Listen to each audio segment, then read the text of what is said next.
Why, hello to all you out there in YouTube land. Welcome back to the office. This is the place where I spend an awful lot of my time. Some of you have been in here casually. Some of you have been in here perhaps for some more official type things. Some of you have never been in here, but chances are, even if you're in this office on a regular basis, it's hard sometimes just to look around and to absorb what are the things that are in here? What kinds of items beyond just books?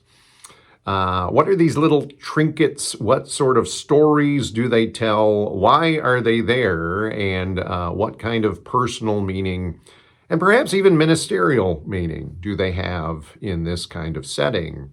So it has been my pleasure to sort of take you behind the scenes over this series of videos to look at some of the things that might be in a pastor's office.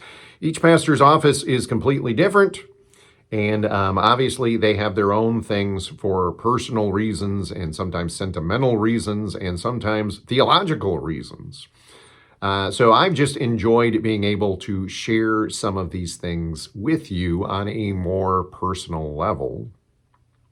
The thing that I'd like to draw your attention to today is this.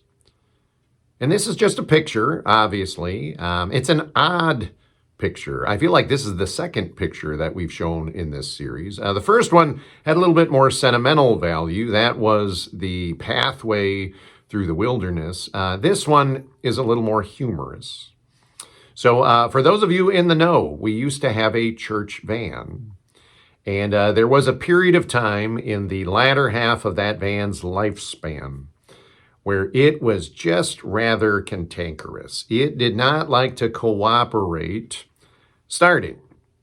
Now, it was very random when it would have its issues. And many of us who use the van on a regular basis became a little bit concerned about driving it around any further than just around town, because if you were going on a youth retreat, if you were going to do some business with a conference down in Chicago, we all had this deep, dreaded fear that this van would not start when we needed to come back, or when we're in the middle of inner city Milwaukee or something like that, when we're up in the deep, dark woods of the Upper Peninsula.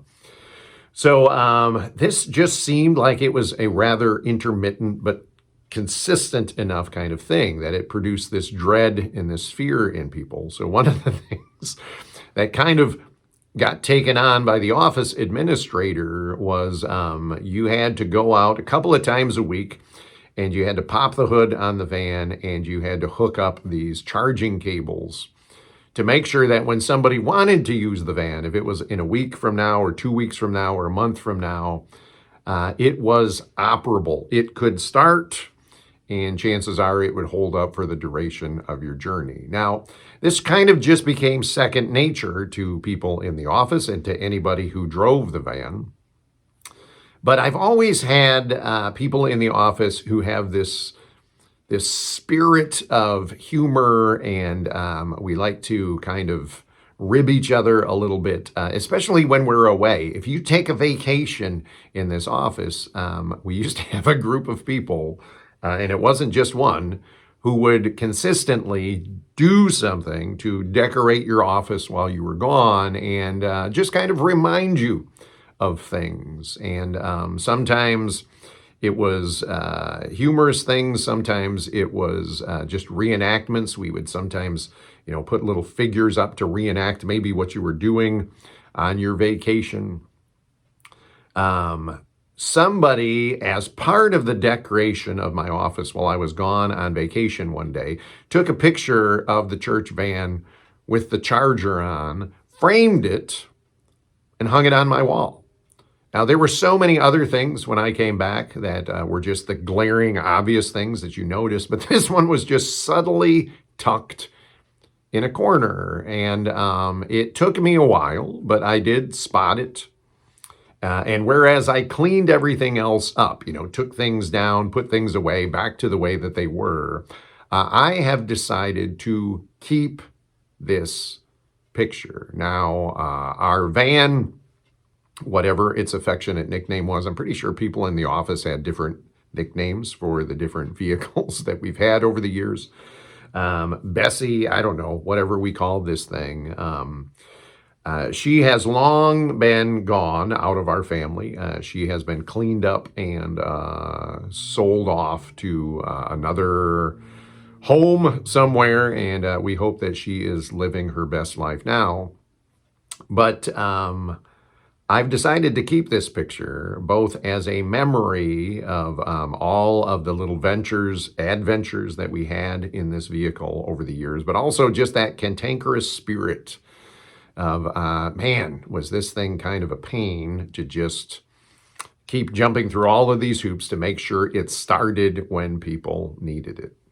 So if you've ever been in my office, if you've ever noticed this or just recognized that there's a picture hanging on the wall, but you've never looked at it too closely, that's what it is. And that's why it's taken in that particular setup with the hood open and the jumper cables on, is as a reminder of what the church van used to be like to all of those people who had to operate it. So, yeah, you are always welcome to come into my office casually or by appointment. Feel free to reach out to me. I would love to let you look around. I would love to give you a little bit of tour. I would love to just share things with you. And even if you don't do that in person, we will keep coming back in this video series and doing it together. And I would love to give you some of the backstory behind so many of these things. So until the next time, be well, take care of yourself, and I will see you soon, either in the next video or, Lord willing, on the other side of the screen.